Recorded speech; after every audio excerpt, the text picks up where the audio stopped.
Welcome, Patreons and people on YouTube and everywhere else around the globe. Clive Davis has left after 94 years. It's a long time. Hopefully, I'll see that one day, maybe. We never know. But one thing's for sure, two things for certain.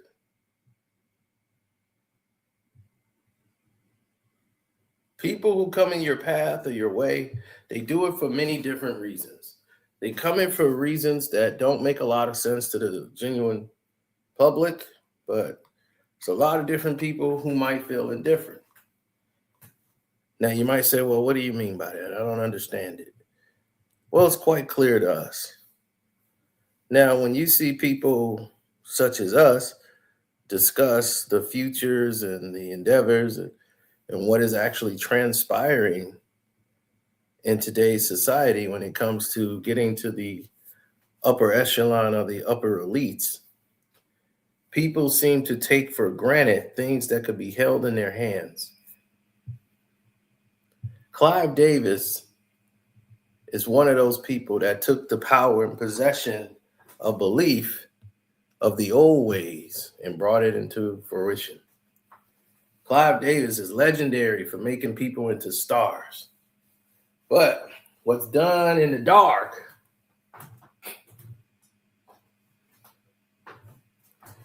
is always brought to the light nowadays. But back then, there was no internet. So corporate fraud and sexual harassments, all these things were going on at the record companies, man. It was crazy. This man was working at Columbia and then he was working at CBS Records. So, we're not going to go into his start into the business and all of that. We're not going to be doing all that. This is how he got started. We're past all that. Y'all already know that stuff. You can go turn on the TV if you need that. Go get that from there. Let's talk about the real. Now, Clive Davis and the company got all these new artists, but they need to make money. So it's Clive and a couple of other guys that they got out there. So this is the 70s. And the 70s was all about getting high, right? Woodstock's over. Everybody's doing LSD, getting high, party, drugs, peace, bro. So the music was starting to reflect all of this. So now, no war, peace. So now, CBS decided to abruptly fire Clive Davis from his position because he had moved all his way up into president of CBS Records. But before then, when he was up at Columbia and the other record companies, when he was an up-and-coming record producer, he was trying to be a musician and all this stuff, but he was way past that. He had to lobby to get to where he was. So he had to put a foot on the neck on some artists and some damn managers to get in position. So this one girl was managed by a guy who was basically a pimp and had a nightclub. It was like a hippie nightclub where he would let people come in and play hippie folk music out in California. Clive, this had to be one of the first times he had done LSD with this individual. Started to hallucinate and shit. Next thing you know, a lot of people in there, he's seeing things and he don't even know he's doing things. Next thing you know, he's made out with everybody at the party. And that was scared him because he's like, oh my God, am I gay? But I like women. This isn't confusing to me. So he was very confused at that time. And he had to sit with that in his brain for a very long period of time. Now, let's get to the next order of business. Now, in the next order of business, you have classic interference. Very key words, people. Classic interference. See, with classic interference, before he became president of CBS Records, Clive was very good at getting people to sign bad contracts. He knew how to leverage to get people into bad deals. He would say things on the nature of, "You sure you want to do that? This is all you got. You want to be a millionaire? You want to be rich? You'll get $200,000 in this time." You're not thinking about anything else except for the numbers that Clive is telling you. And he's going to help you get there. He's going to help you navigate everything. All he wanted is his percentage. But you were going to get screwed over, royalties, publishing, all of that was going to be taken from you. You were going to have to bring in other artists so you can get paid. But that's neither here nor there. So his thing is, back in those days, y'all don't know, there's a such thing called a DJ, a radio disc jockey. So radio DJs, disc jockey. Their jobs is to control who hears the songs. So Clive had connections at all these radio stations. And the connections with him is that he knew the drug guys. He knew the guys that did drugs. He knew those guys who were DJs. Almost all of them did drugs, especially the ones that stay up late at night. The ones that be DJing at 2, 3 in the morning. Yo, this is Smokey Red, man. I'm doing my thing. So he sent people out on drug runs. So the records would come in with drugs and money. It'd be like, here's some money and here's some blow. They go, oh, yeah. So this was called, it was a big investigation because other record companies is like, wait a minute, our record isn't getting played and it should be getting played here at this radio station. A lot of people blame him for the death of Janis Joplin too, but that's another story. That was before my time, but that was a little suspicious too. But Janis had her own problems, so you can take it that as you may. But Al Davis came along and he would find people to work for him, to find him talent. This is why Sissy Houston, Whitney Houston's mother, was there. She worked with him before and he had her signed and he wanted the daughter. She had the golden voice. And boy, did he make the most money with her probably than anybody else in the history of Clive Davis. He was the master of the flat fee. See what Clive did, and I want to be very clear here, tell people what Clive Davis did. Clive Davis actually took, Clive Davis actually took a lot of people under his wing. And these guys are going to be the ones that go in there. Clive's not going to go in the record store and label and hand them. No. That's what you have roadies for. Publicists, gophers. Their job was to go run those errands. Clive was the one that say, hey, go here, boom, boom, boom, boom. I know who's running up there. Is it still Shay? Yeah. These people run that. He do this. So anyway, the other record company, the competition, didn't like this practice. So they went to the federal government. They were so pissed that they couldn't get their songs. They was like, okay, y'all don't want to do this? Bad. So all of this had gotten Clive Davis, boosted up to president of CBS Records.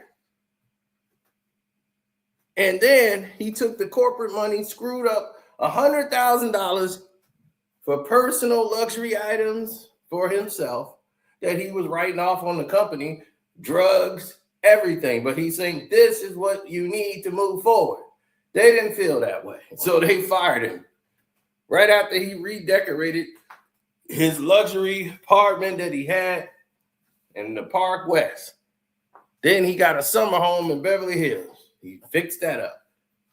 He got a bar mitzvah for his son. He charged that to the record company. He was pissed. Did not like it. But the real reason they fired his ass, you think they would fire him over $100,000? He's the president of the company. No, CBS fired him because he said, look, these expenses, they were all going to be reimbursed. They said, look, my signature was forged on a bar mitzvah invoice by a corrupt person that used to work here who was later put in jail. I had never signed for no bar mitzvah. Never asked for it.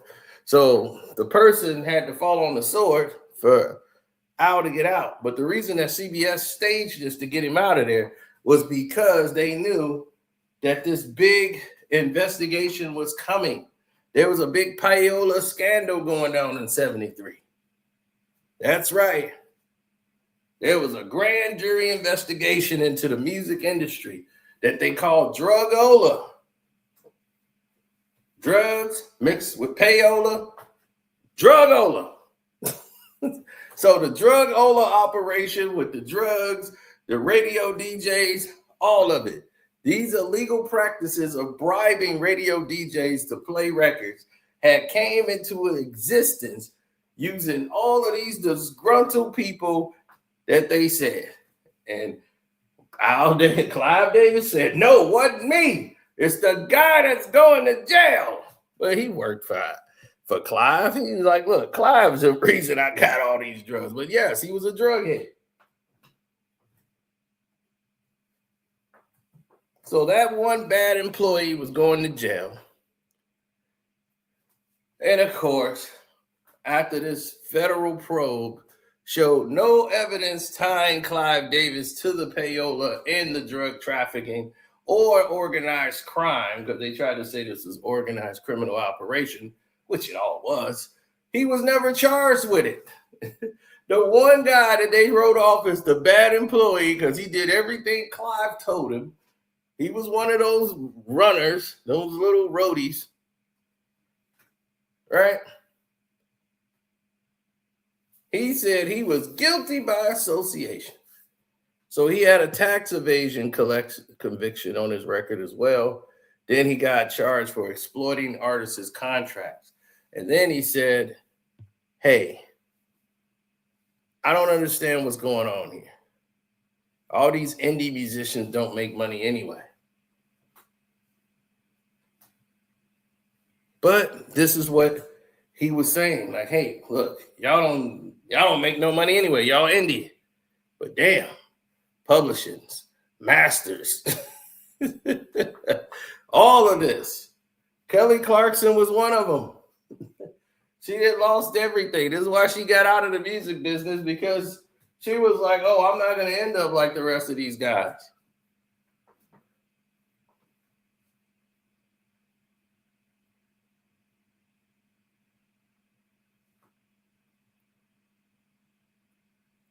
Now, Milli Vanilli, the big conspiracy. Now, everybody blamed Milli Vanilli. They came after them. Them two went through hell, right? The song was a hit, and these guys had their braids. We're doing the Milli Vanilli. And everybody got mad at Milli Vanilli. But Al Davis at Arista Records now, he knew Milli Vanilli ain't sung a damn note on those records, but he used that anyway. Then he blacklisted them and cut off their compensation after all the truth came out. He threw them right under the bus. Oh, man.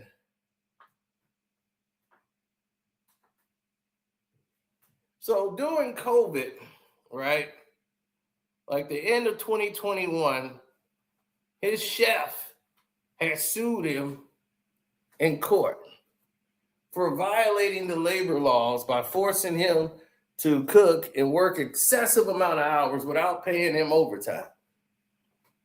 Sending him on hazardous grocery runs they talked about during the height of the pandemic. That's Clive. The slipperiest fuck you've ever seen. Clive Davis. Kid you not.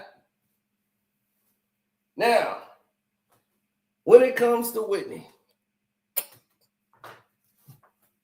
just like his other artists. Clive Davis would take all these dreaming people dreaming to be artists. He would take their music, say, to send your tapes in, and if he likes the song, he will buy the record from them, saying, "We won't give you a record deal right now, but we do like this record. We'll buy it from you, and keep sending in some records, and if you get enough, one day you might get a deal." But you could use this as saying, "Hey, I got a good deal. I got that. I did this." And they said, "Okay, cool. We now own the song." So all their publishing, all their masters, all their rights to the song, they give up when he sells the record. When they buy them, they get them about a couple of grand, few grand, and they don't even know what they sign away. These are people who have nothing. And they come in and they turn over their records. So Whitney Houston is listening to cassette tapes of songs and records, knowing how they're structured.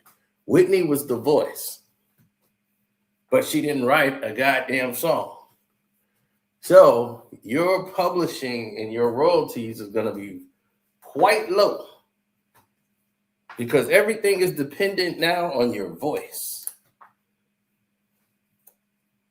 So your credits are going to be really low.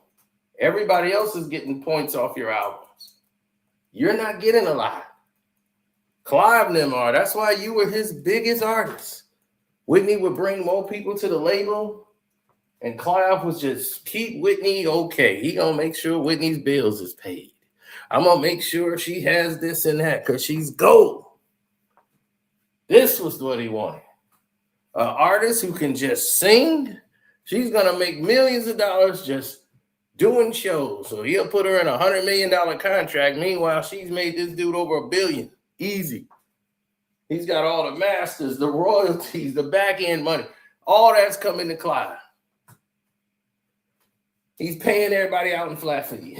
Man, you want to talk about the master manipulating the deals? That is it. That foundation had been going on with Clive for years. When he saw how hard Diddy was working, he took Diddy to the parties and said, "Hey, you're going to be the guy. Andre's good, but Andre's slicker.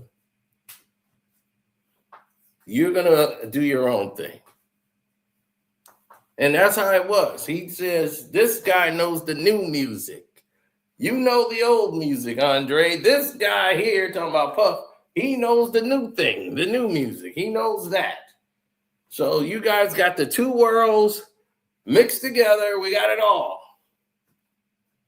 So that's how he saw it, that Puff was the new thing.